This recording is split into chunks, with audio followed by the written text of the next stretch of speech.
This video is going to be about how to use your Rezzimax, and we have Sharik Peck here, who is the developer of the Rezzimax, and you've been working with a lot of sensitive people with how to use this and have developed a number of protocols for sensitivities, which I'm excited to show people.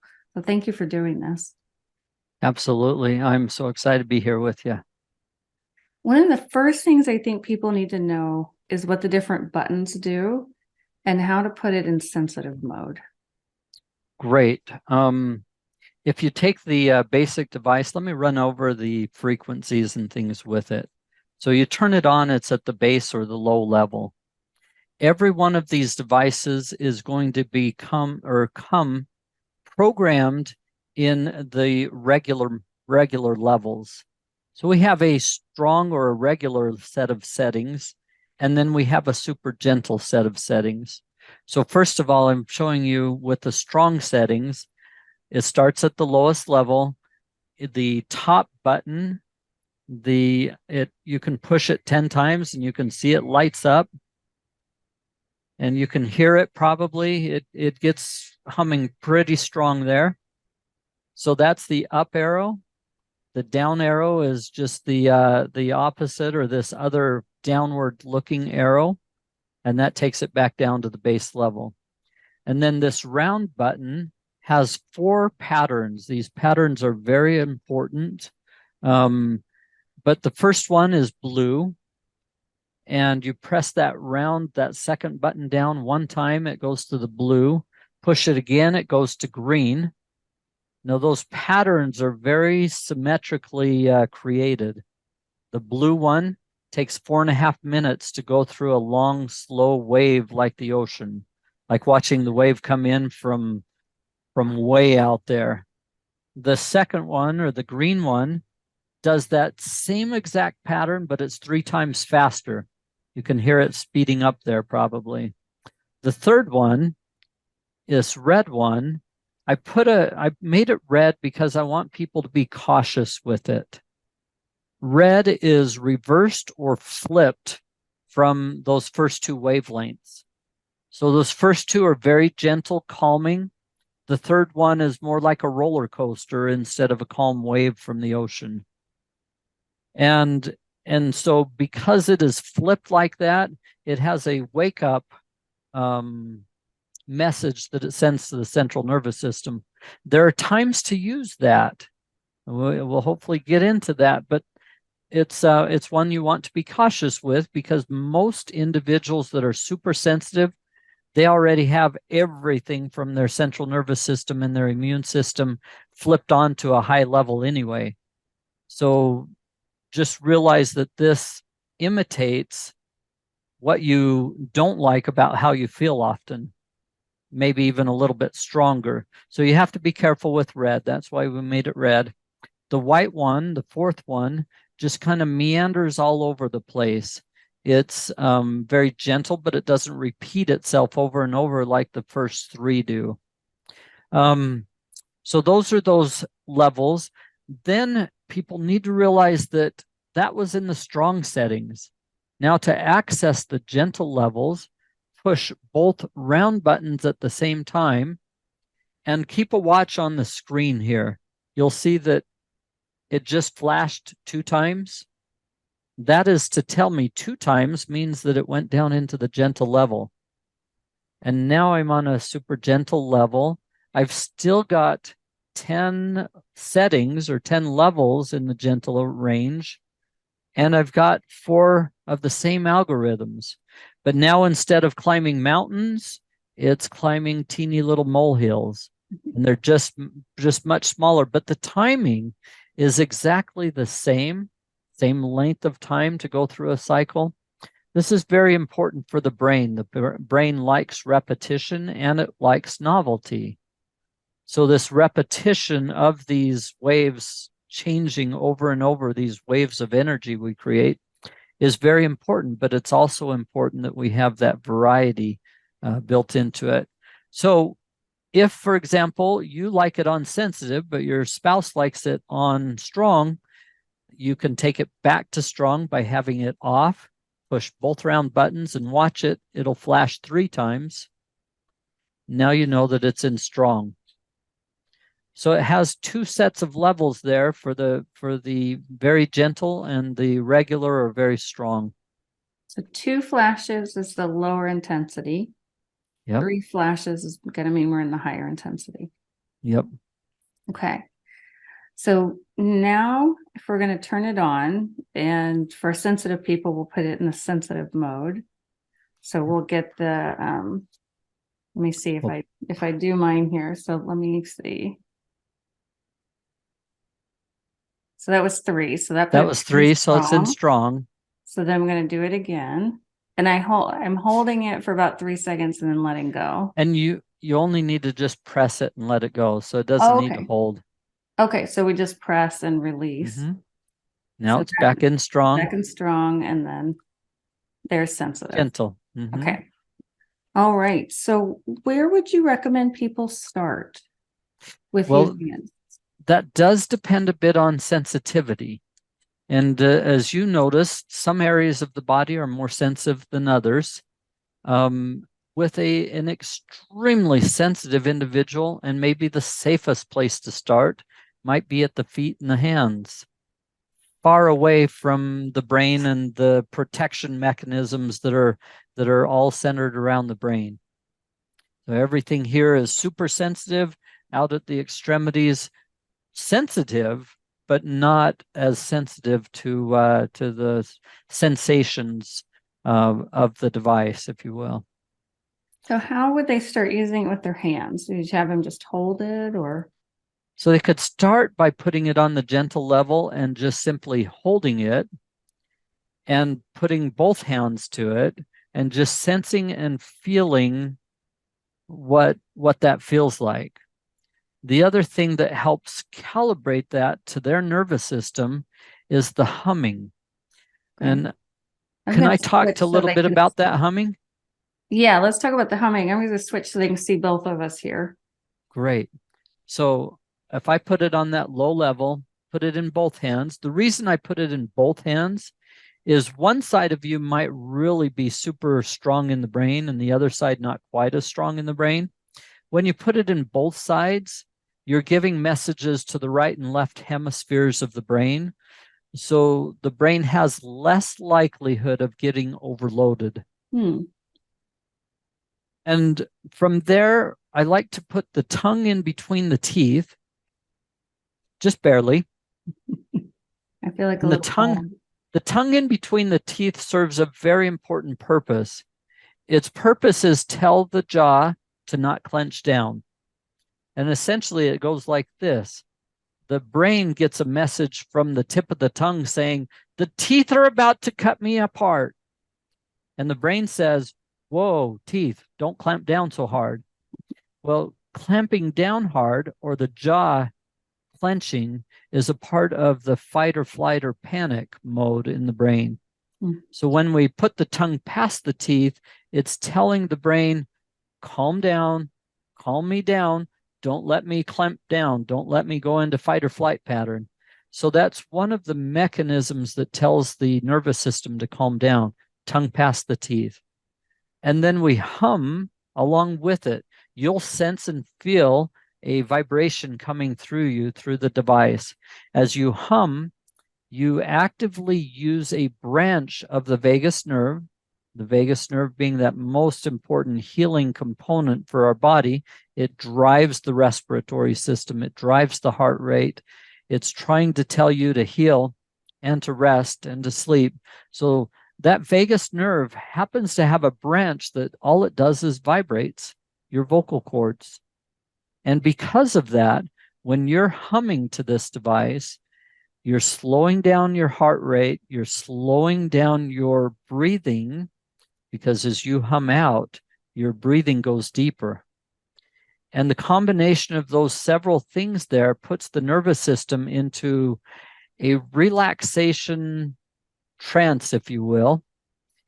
It allows it to start relaxing and getting into a better state of calm.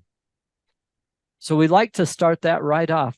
We're sending messages from the tips of the fingers all the way up to the brain. and all of the joint receptors are taking that message as well, and the humming and the breathing. And then we go one step further. I will ask a person to just try and think as hard as they can about things that they're truly grateful for, things that put the smile on their face and make their heart do a little happy dance. If they can think about things that they're grateful for while sending these messages up to the brain, it helps the brain start to reprogram that hyperactive state that most of our individuals with mast cell activation are in. And our individuals that are super sensitive and have a lot of chronic pain, their nervous system is on such an edge that we have to sing to it. We have to coo to it, just like you would a baby, so that it starts putting the guards down and putting the swords away so that it can calm itself. And so we're teaching a mechanism of sending messages to the brain, and the brain also actively working on calming itself down by humming, by putting the tongue between the teeth, and by thinking of things we're super grateful for at the same time. Okay, so I'm going to hold this. I'm actually finding there are different ways you can hold it. Look like you were holding Yeah. my thumbs here. And then I'm finding I get more release if I put my thumbs like this. Interesting. To do this. So it's okay to play with it and try different things. It is okay to play with it. One of the things that I oftentimes find in chronic pain treatment is some of the strongest brain patterns contribute to the chronic pain a person is feeling and sensing. Meaning, if I interlock my fingers, I'll always do it in the same way. Mm-hmm. It's always going to go back in the same pattern, same finger on top. That's a dominant brain pattern. So if you're, grabbing a hold of the device and you feel a little bit of tension, switch the positioning of your fingers, and you'll notice that that immediately sets up a calming response in your central nervous system. Yeah, and you switch when you do that. Switch the finger, switch the thumb. Yeah. And these are just what I would call interrupters. Interrupters in the strong part of your brain that typically controls the fight or flight process, the stress response. But you're helping rewrite that messaging when you do things like figuring out what way you can hold it that best is most comfortable for you.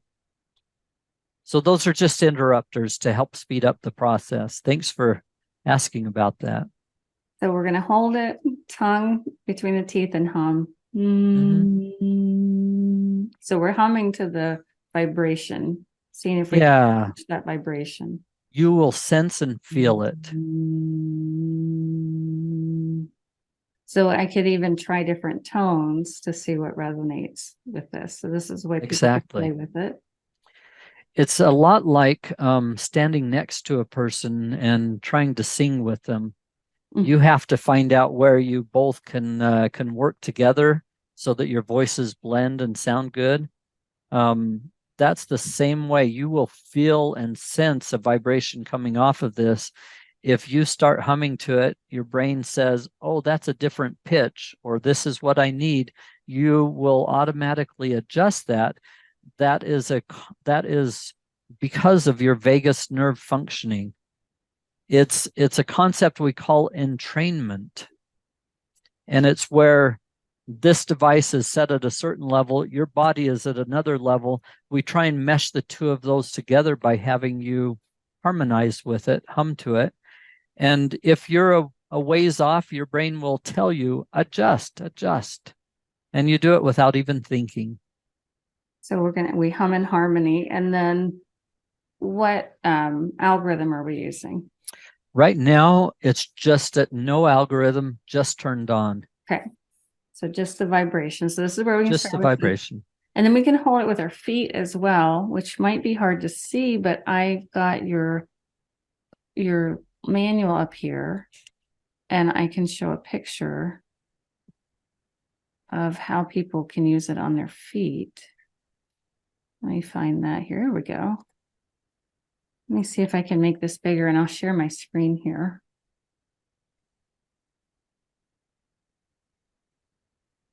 So they can put it looks like the wing is at the base of the big toe. Right. At the joint or the knuckle of the big toe from the bottom side.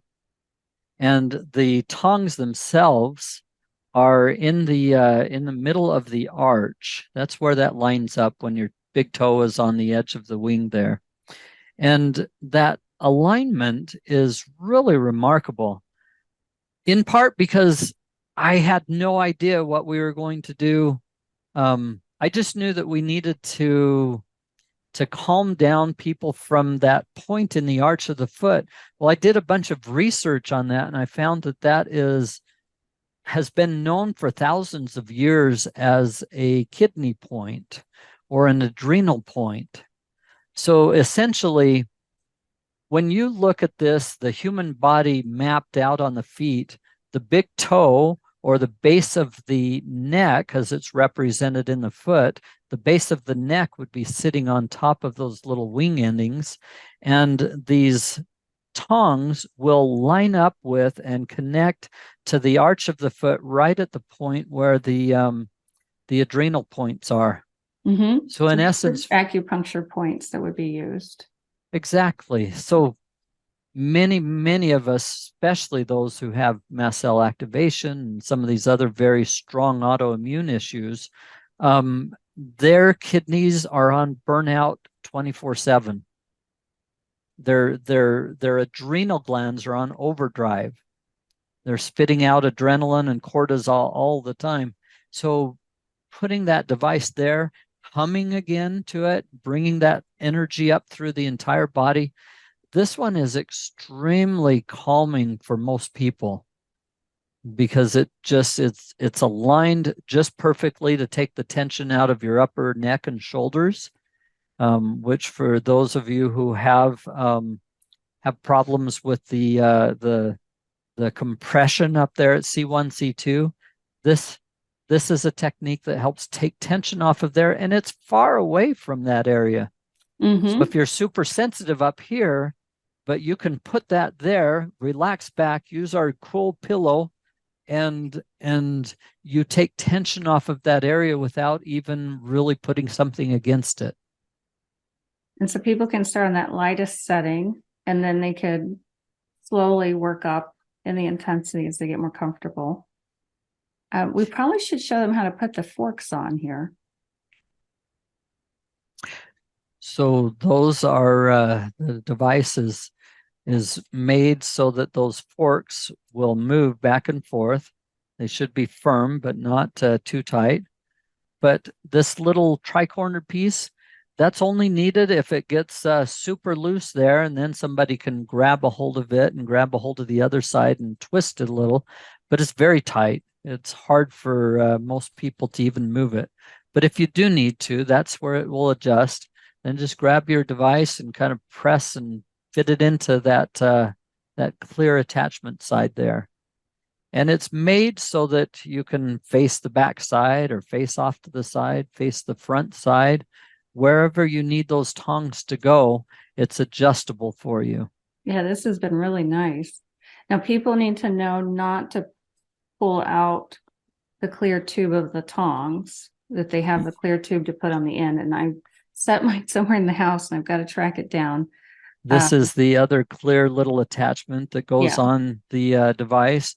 We send that, don't throw it away, because that is a wonderful trigger point attachment. But you'll notice it is the exact same piece as we made to couple the device to the tongs. It's just that we found that it also, we send an extra one because that makes a super effective trigger point attachment. And it helps center the energy into trigger points or muscles that are all grabbed up on you. All right. So now what if even that on the hands and feet was too much for somebody? And it is for some people. So there's a couple of other things that we'll do. The first thing is to wrap it up in a thick towel or a thick blanket and then see if it's still too strong for you. So it's going to transmit through a blanket. It's going to transmit through a thick sleeping bag or anything that you wrap it up in, but it's diminished. So some individuals, we have great places around the head and neck to use it, but some people have to put on a thick stocking cap to be able to use it around their head and neck because they're too sensitive for it right against the skin. So I could do the hand position Exactly. like this. I could use things that are much thicker, like a sleeping bag or a blanket. I've even seen you talk about using it off body, where it's not touching, but it's near the body. Can you talk about that? Sure. So in some cases, some individuals just are so sensitive, they can't even have it in contact with their body, but they might, for example, wrap it up in a thick blanket and put it at the far end of a 7-foot sofa or in the far corner of a room and just turn it on. The resonant energy is going to eventually get to them. We're just diminishing it. We're taking it farther away, farther away. So we find out where a person is safe to start. And don't worry if you feel like, gosh, I'm just too sensitive. I can't even hold that in my hands.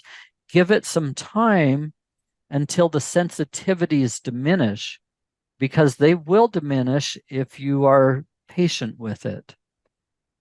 Hypersensitivity is a sign of an immune system that has just gone haywire. And the more resilient we become, the happier we get our little guards that are keep protecting our body, the more they can allow us to be in proximity with energies, if you will, and not be overloaded by them. That's the true definition of resiliency, especially in the central nervous system. We want to get it so that it's not feeling so hypersensitive. That allows us to interact with life and enjoy playing with children and grandchildren one day. But that's that we may have to meet a person where they're at. So if they're super sensitive, for the first week or so, it might be 7 or 8 feet away from them. It might be further. But over a few weeks, we're going to try and work on getting it closer and closer and closer to them. Some individuals can't even hum to it because just the making that humming for them is overwhelming for their central nervous system. And so what we ask them to do is think of the hum inside your head, because the body will respond to that. And if you will even just try and make the noise in here, your body will start interacting with that and it'll become closer and closer, stronger and stronger, until you can get to the point where the hypersensitivity is not an issue anymore. When I was in India, I took this whole class on the yoga of sound. And most of the class, we made the sounds in silence. And there was a physiological action for all of the sounds. So there would be an ah or an and I would just in my mind make the sound without moving anything, but either micro movements that happen, is what you're talking about, micro movements that will happen in the jaw and the vocal cords. And I would feel things like I had a sinus infection at the time, my sinuses would start to open. So that it's really powerful just to have the thought of those sounds. So a lot of times people think, oh, this is silly, I can't be doing anything, but you really are. And then the other thing I learned about this, Sharik, because when I first reached out to you, I said, how is this different than like a massage gun or something like that? And you sent me a lot of information, but that this isn't just about the vibration. This is about this resonance field, which is somewhat similar to a sound field. And so that's why if it's 7 feet away, 14 feet away, there's still a field that's being generated.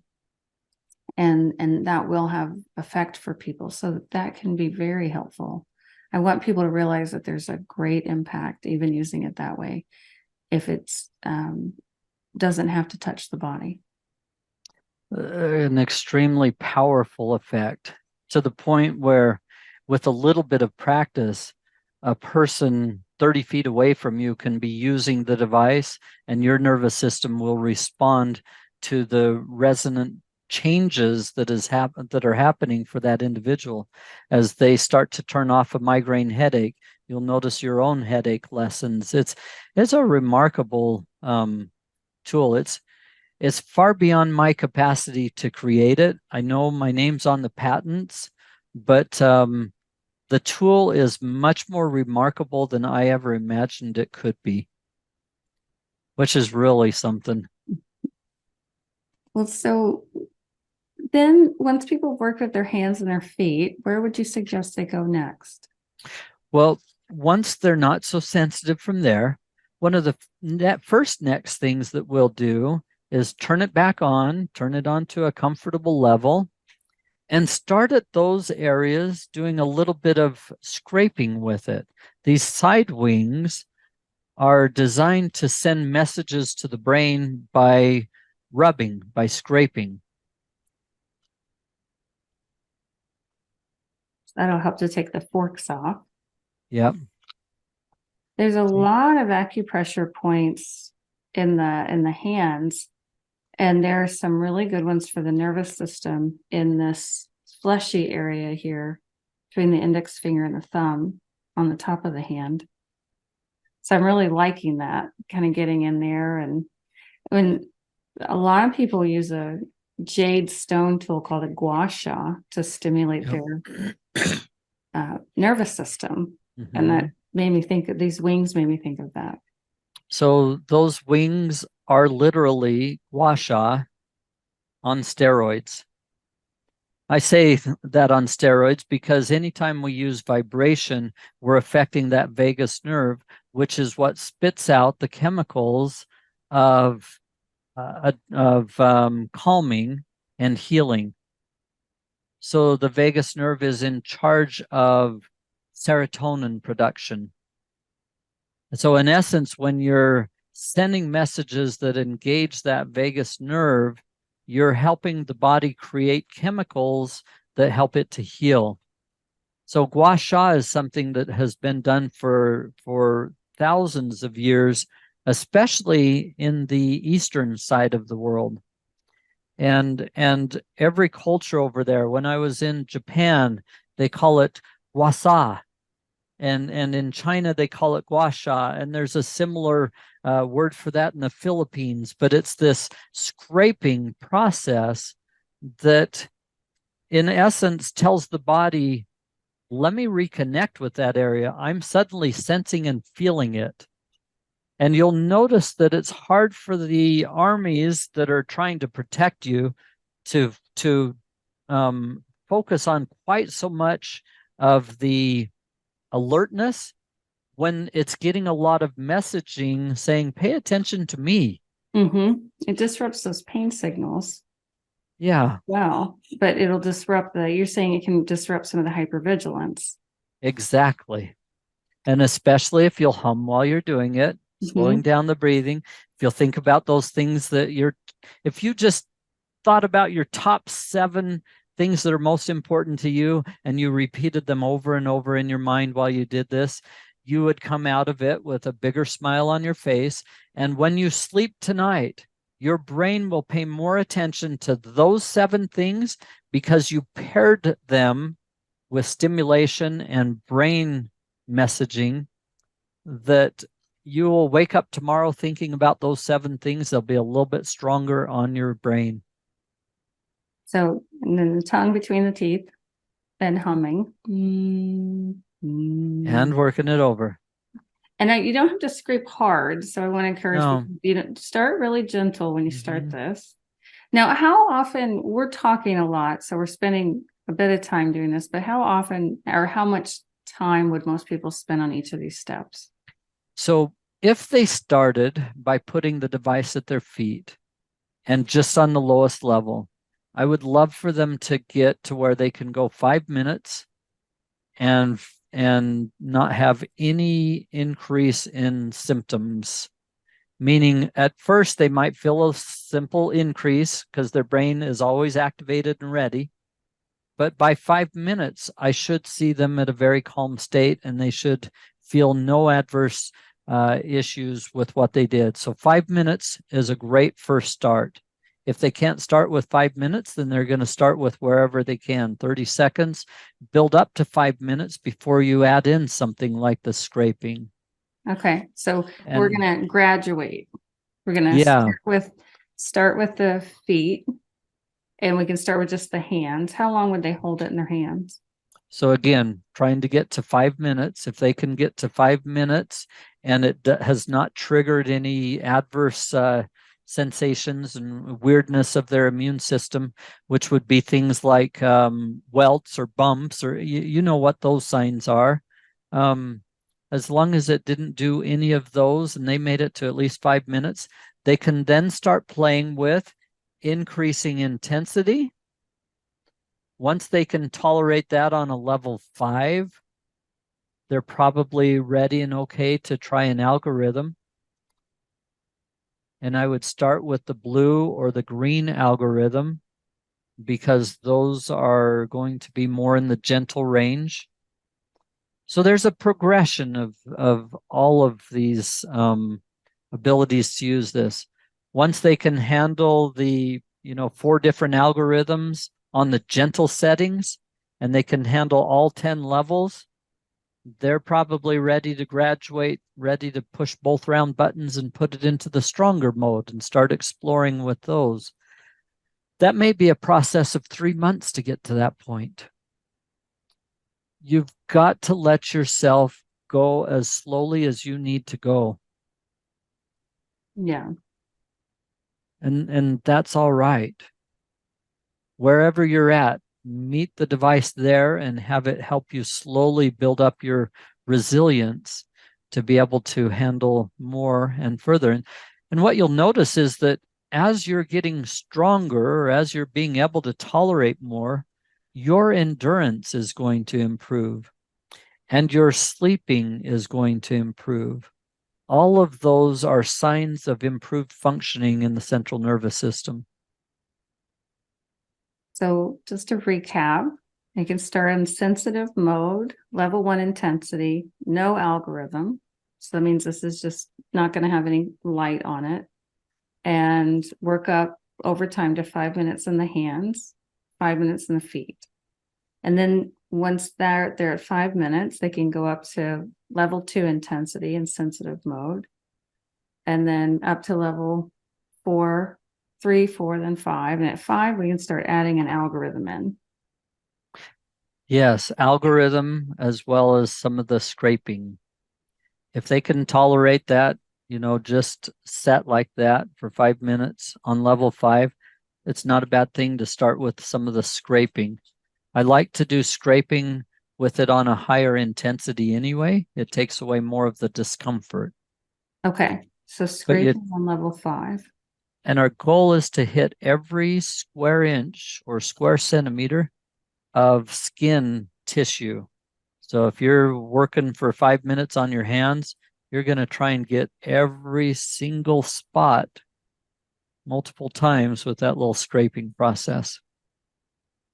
This reminds me of how in Qigong, we do a lot of waking up along these meridians. And so what I started to do, Sharik, was work with it along the meridians and working that into my practice. Now, people may not be able to start up here by their head, but I've been taking this down and just following that normal Qigong kind of wake up routine. So I think that's absolutely beautiful. Can I share one thing with you that we learned from the ancients that developed this? They suggest that you always move in a direction towards the heart. So you'll notice that I come down and I go up. It looks like I'm just kind of scraping back and forth, but in essence, it's just a fairly fast movement, always heading up there towards the towards the heart. So you're Mhm. following those energy meridians in the direction of coming up here to your core. Yeah. And we're also moving the lymph. Yep. Okay. And that is the direction that the lymph flows, is always towards the heart. Once people have this down, where would they go from here? Oh, that's getting to be really exciting. That's when we will start using the belt pack that comes with it, for example. And if they are familiar with which side of their nervous system might be their weaker side, you can get into some really fun stabilization techniques for the brain and nervous system by placing that, let's say, so in my case, I suffered a stroke at age 17. I lost the use of the left side of my body, paralysis. So when I would wear it on my body, I'll orient it towards that left side most of the time because I'm strengthening my right brain that was affected in the stroke. Mm-hmm. So there are ways that you can use that little fanny pack on your stomach, on your hip, to activate and engage parts of the nervous system that you need functioning better. If a person has a lot of gastroparesis and stomach issues, there are some particular techniques on that. Many of those techniques you can find right now on our YouTube channel or on that course that I recently taught. I believe I sent you links to that, and please share those with all of your audience, as they're free resources. But they share the techniques for getting the stomach going and getting, various parts, the lymphatic system. I have a video dedicated to lymphatic techniques. And if they can use some of these resources that we prepared, you've got booklets that you can download on our website. They're free. Just, we want to provide every bit of help that we can so that people can strengthen the way their nervous system functions. And for us, it's a very important mission that we have, if you will. You see, I believe that the more I can help people tune out the pain that they're experiencing in life, the more that they have the ability to tune into what's really important in life. When you're so focused on the pain because you can't, it's the world you're living in, it makes it hard to enjoy watching your children playing a game. It makes it hard to go out and enjoy a walk around the lake, or these important things that help us find purpose in life. They're hard to do when 24 hours a day, any movement causes such severe pain. So a big part of our mission is to help the world be able to tune out a lot of that extra noise and pain so that they can literally tune into life with all of its wonders. I love that. I want to show people two techniques I think will be really helpful for them. So many of our audience or our clients, most of them have cervical cranial instability up here at the atlas. And I do, and I have significant chronic pain. So I'm finding using the forks at my neck to be really helpful. That's absolutely one of my favorites. I broke my neck when I was 2, and so I have an instability at my C1, C2. And this is one of my absolute favorite techniques as well. And it's to take the device so the rounded ends are facing the screws part of it. So turn yours like that. Perfect. You're just going to hold it by the little tongs that come together at the top there. Lift it up and set it directly down behind your neck. Yep, behind your head. Perfect. So that it goes down in between your shoulder blades, and press the tongs so that they're down on top of your upper shoulders. And you will find that when you lean back against that, you are demonstrating that perfectly, especially if you use our positioning pillow behind that now. You'll find that it just makes a perfect little cradle for your head and neck. Ah.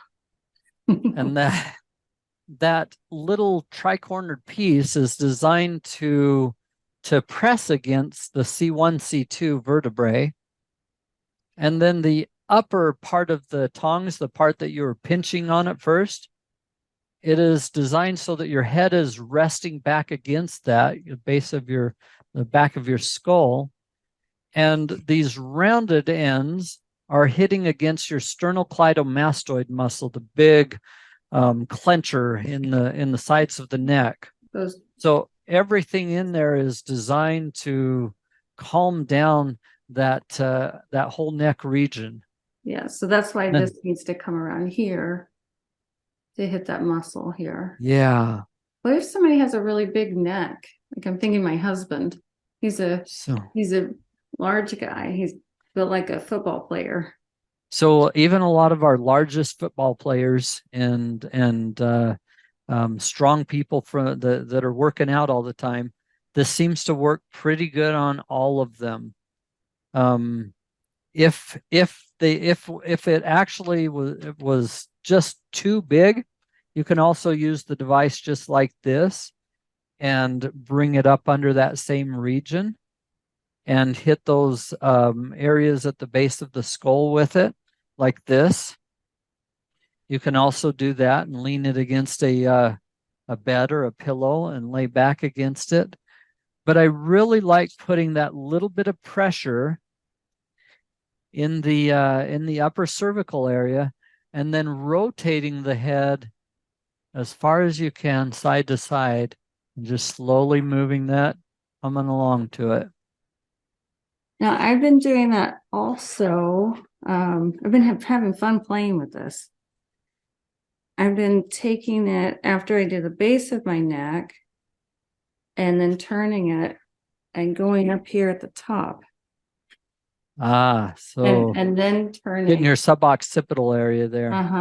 Because I get so tight and tender in there. Well, and you'll notice that creates, when you have it right there, I don't usually use it right there, but I love that. It creates just a little bit of distraction at the base of the skull. A little bit of distraction with vibration equals improved blood flow in that area. Yeah. I love that. We should create that as the Beth technique and post it. It's been helping my pain. That's where I get most of my pain, starts here and then comes down. Now, the last thing, Sharik, I know we could do hours and hours on this, but I'll share the course with everybody. And I'm so grateful that you shared that out. The last thing I want to show people is using it for the gastroparesis and constipation. And that's what I first heard about this from my colleague, Kelly McCann. And I had asked her, what do you do for intractable constipation when people have tried everything? And she said, Rezzimax. So that's what got me starting to look into it. So I held this against my abdomen at bedtime for 2 minutes. And I woke up in the middle of the night and had to go to the bathroom, which never happens. I had a bowel movement. And so the next day, and I had gotten off irregularity. So I was trying to get it, things back. So I thought, well, I didn't want to wake up, but I ended up doing it around 7:00. And then I was back on schedule in the morning with it. So I was really impressed with how it helped peristalsis. It's absolutely one of my favorite things. Again, another accident. None of these, when I first created this, what I was trying to do was calm down jaw pain and neck pain. I had no idea how it would affect people for their stomach and for their feet and for peripheral neuropathy and all of these other things. In fact, I only hoped that it would help autoimmune things by taking some of this tension around the jaw and face. But to find that it had such an effect on the abdominal system is absolutely wonderful. So let me show you the techniques. I actually like to put this little brain on there. I like to that's why we include it in the pack.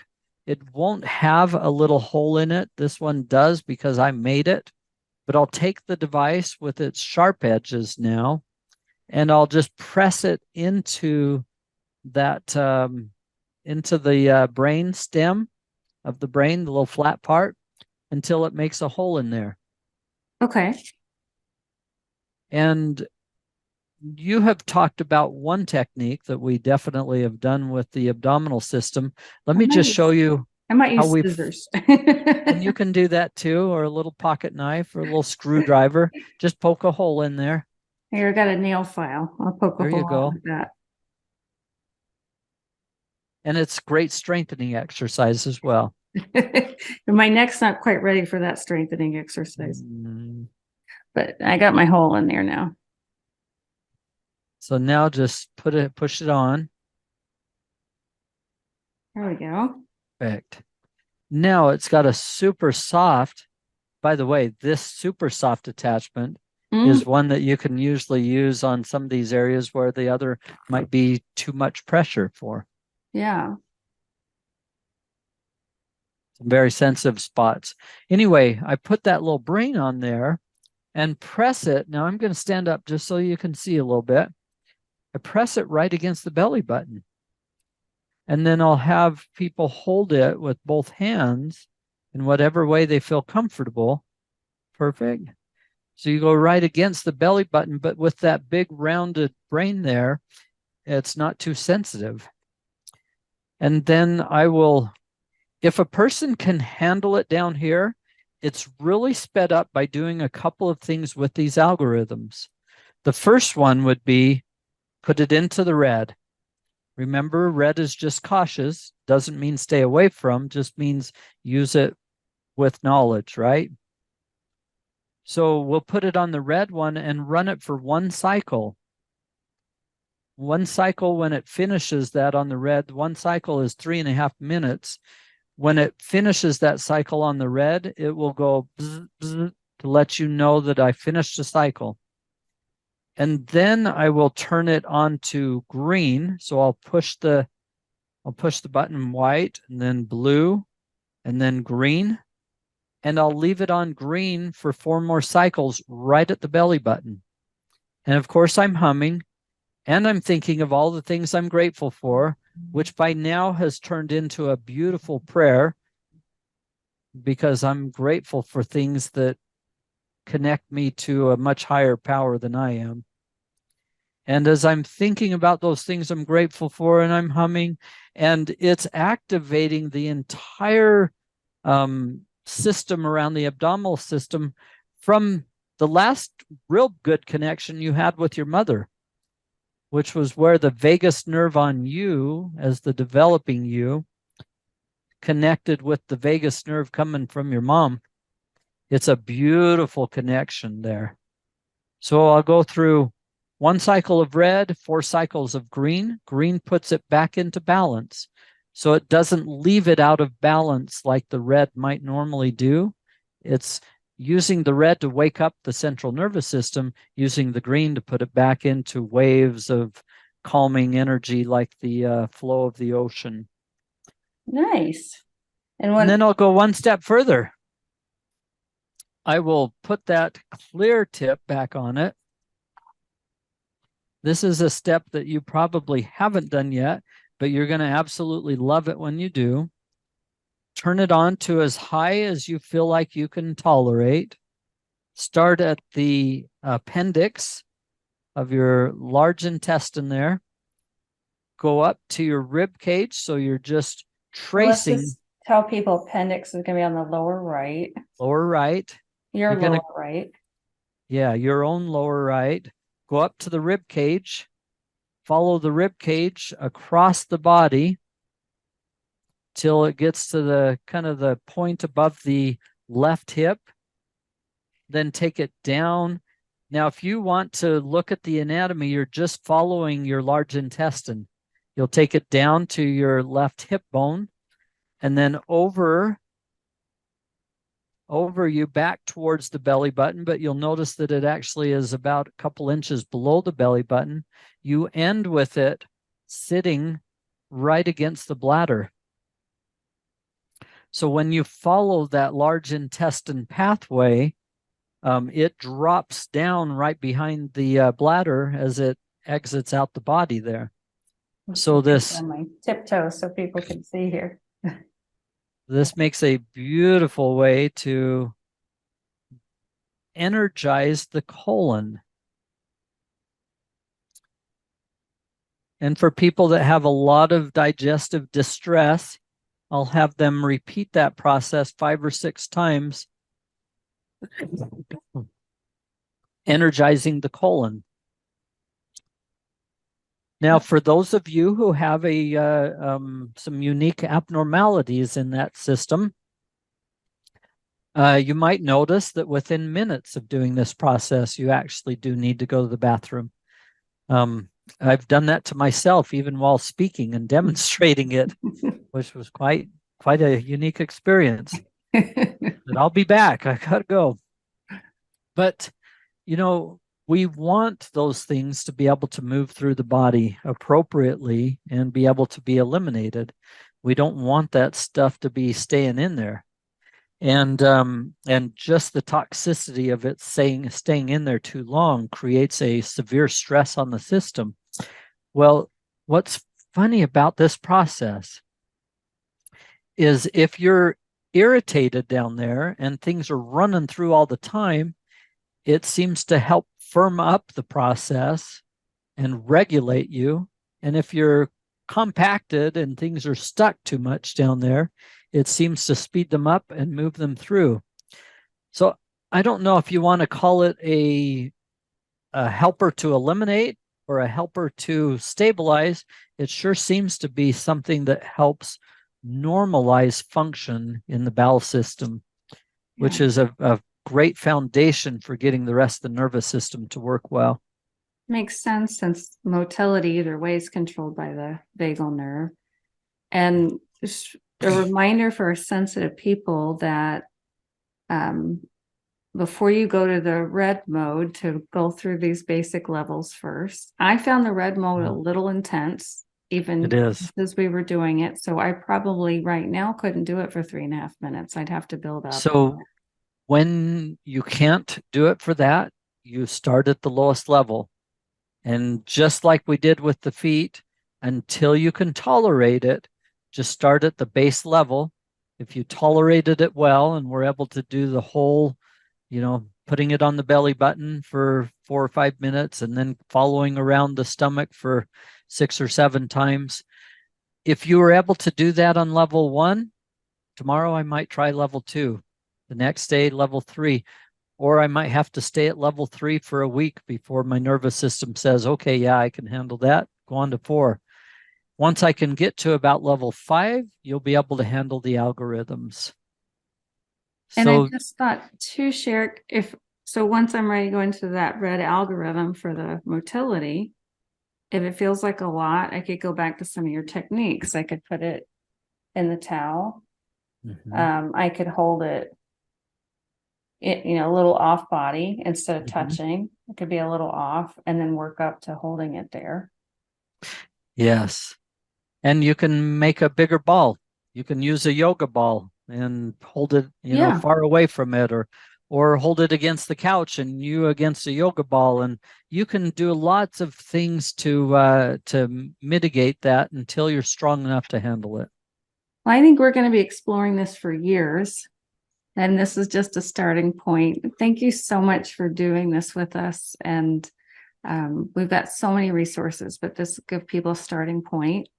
And for our clients, I'm happy to troubleshoot. And I know I can reach out if we get stuck. And I'm going through all your training, so I'll be more up to speed in the coming weeks. Absolutely. Can't wait to help. Many of those you're already helping so much. This is just going to help speed up the ability for their nervous system to function better. And that will help us and help them function better in life. That's our desire. Thank you, Sharik. You're welcome.